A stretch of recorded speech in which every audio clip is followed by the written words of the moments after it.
Eh, so yun. Mamaya na yung tapa natin kasi minamarinade pa. Ayusin ko pa. Okay. Para mas dumikit lalo yung lasa rum sa ano, karne. Ayan, ito siya.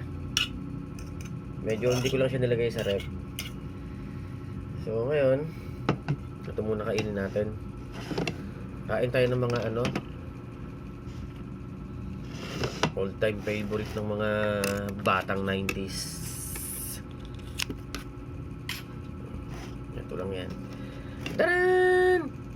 Noodles. Lagyan natin dito. Ayan. Ay.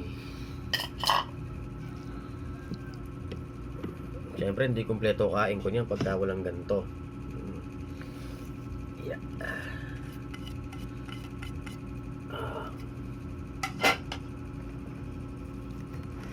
Kain tayo. Magandang umaga po. At meron nga pala akong ano, parang gusto kong isabay na sagutin habang kumakain tayo.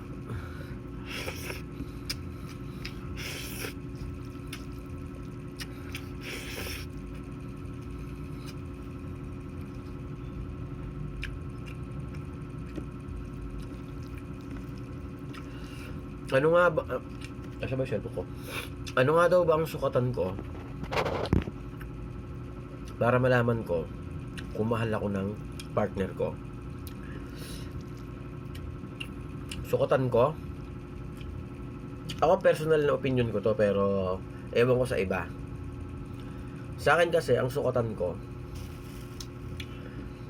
hindi yan sa kakasabi ng I love you eh. Hindi yan kakasabi ng I miss you. Hindi yan sa kakasabi ng sana andito ka. Yung mga ganong ano, hindi yun eh. Hindi yun ang sukatan ko.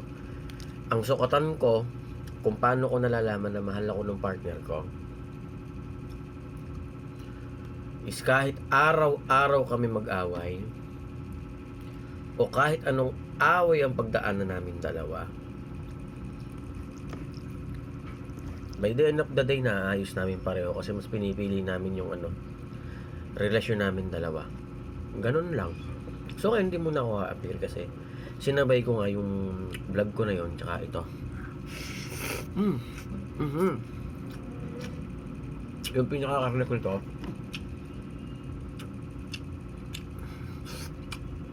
ito yung manok.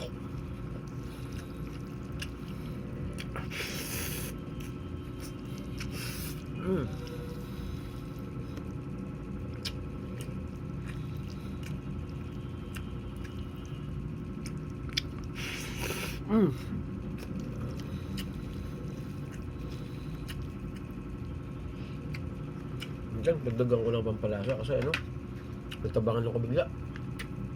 Ayan. Nalunod kasi sa sabaw yung ano. Masal na.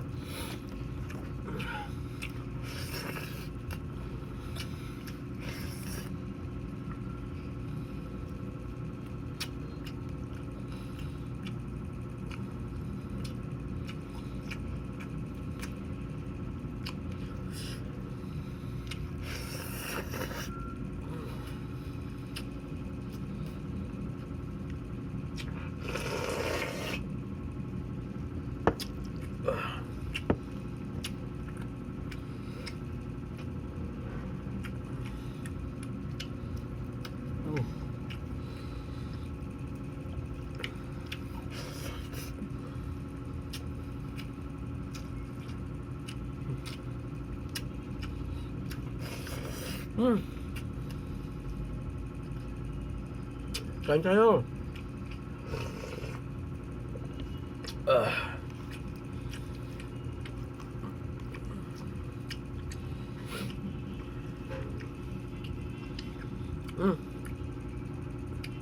Puno na naman yung ano ko.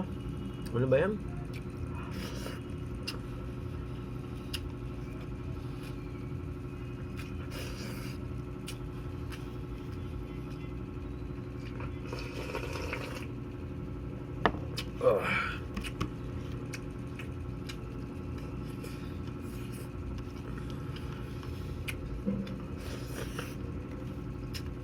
Ito pa lang, papapain ko na lang to ha.